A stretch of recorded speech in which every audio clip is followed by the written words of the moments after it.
You're driving home, and the silence in the car feels heavier than usual.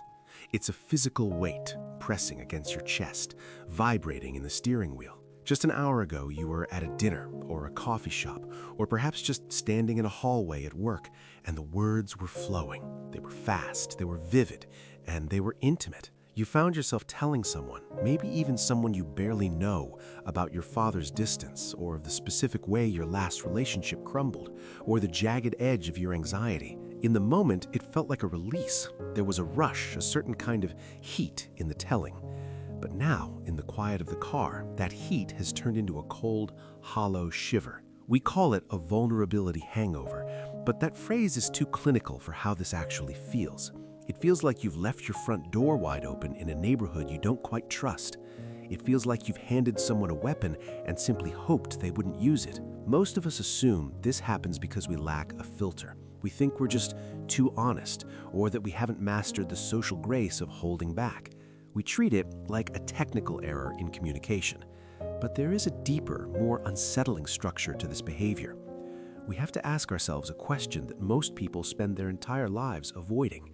Are you sharing so that you can finally be seen? Or are you sharing so that you don't have to be known? There is a subtle, invisible trade-off that happens when we spill ourselves too quickly. We think we are building a bridge to another person, but often we are actually building a wall. This is the first loss, the loss of the inner sanctum. Think about the things that are truly yours, your private shames, your unformed dreams, the memories that don't have a punchline. When you share these things prematurely, you strip them of their weight. You turn a sacred internal experience into a piece of social currency. You're trading the depth of your inner world for a moment of external validation. And once the story is out there, once it's been consumed and commented on by someone who hasn't earned the right to hold it, that story changes. It becomes thinner. It stops belonging to you and it starts belonging to the conversation.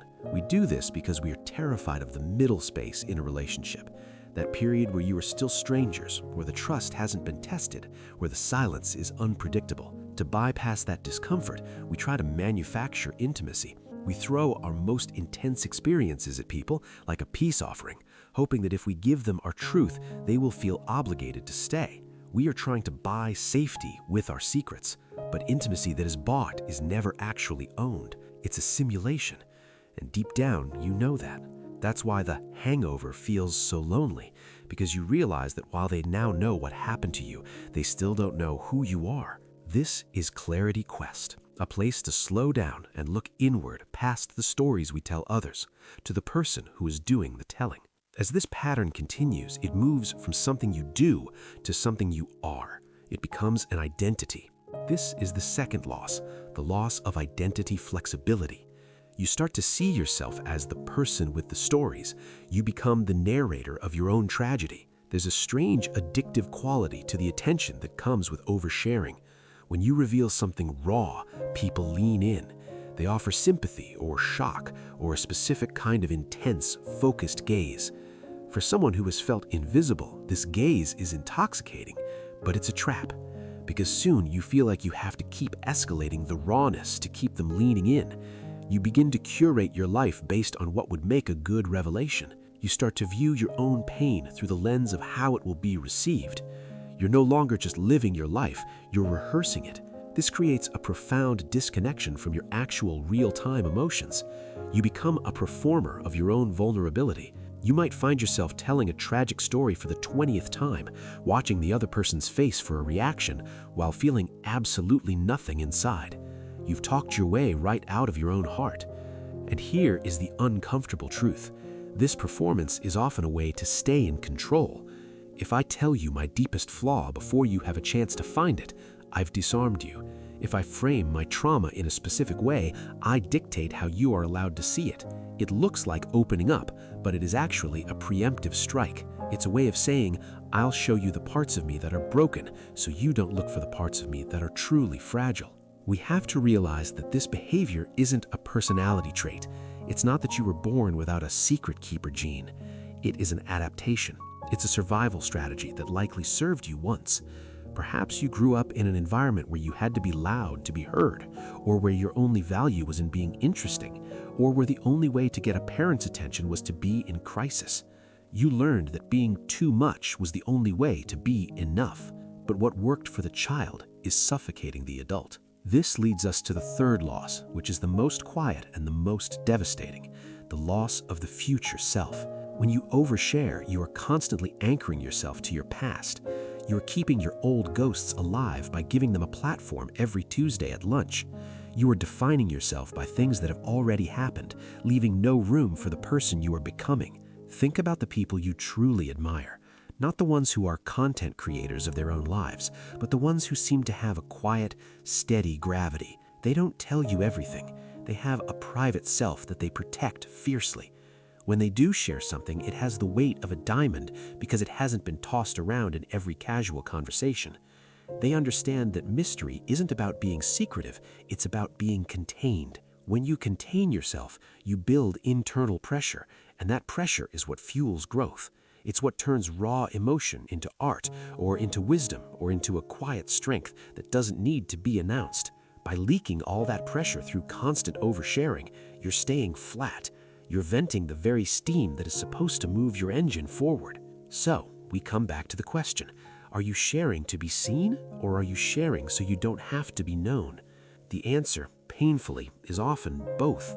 You are desperately trying to be seen, but you are so afraid that the real you, the quiet, boring, unstoried you, isn't interesting enough to hold someone's attention. So you offer the spectacle of yourself instead. You share the parts so they don't have to look at the whole. True intimacy isn't the exchange of secrets. It is the slow, steady process of being present with someone without a script. It is the courage to be uninteresting. It is the ability to sit in a silence and trust that you are still worth staying with, even if you aren't performing your trauma or your triumphs. The way out of this isn't to become a hermit or to stop being honest. It's to reclaim your right to a private life. It's to realize that your story is not a public utility. You are allowed to have thoughts that no one ever hears. You are allowed to have pains that you only discuss with a few trusted people who have earned the right to hear them through time and consistency. The next time you feel that heat in your chest, that urge to spill a piece of yourself to someone you barely know, I want you to pause, just for 5 seconds. Ask yourself, what am I trying to buy with this information? Am I trying to buy their approval? Am I trying to buy a sense of belonging?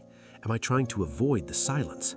And then, try something radical. Don't say it. Keep it for yourself. Hold it inside and feel the weight of it. It will feel uncomfortable. It might even feel like you're being dishonest, but you're not. You're just being a steward of your own soul. You are building a boundary not to keep people out, but to give yourself a place to actually live. When you stop oversharing, you might find that some people drift away. The ones who are only there for the show will lose interest. Let them, because the people who stay will be the ones who are interested in the person who is silent, not just the person who is talking. You deserve to be known, not just heard. You deserve a life that is experienced more than it is narrated. You deserve to be a mystery even to yourself. If you've spent your life being the one who tells all, the silence might feel like a void at first. But stay there. Look into it. Who are you when the story stops? That is the journey we are on. And perhaps the most important thing you can share right now is a moment of quiet with yourself. If this resonated with you, you might be ready to look at another side of this coin, the way we use our strength to hide from the very people we are trying to love. Why is it so much easier to be the one who listens than the one who is heard? We can explore that together in our reflection on the quiet burden of the strong friend. Until then, take care of your secrets. They are more precious than you think.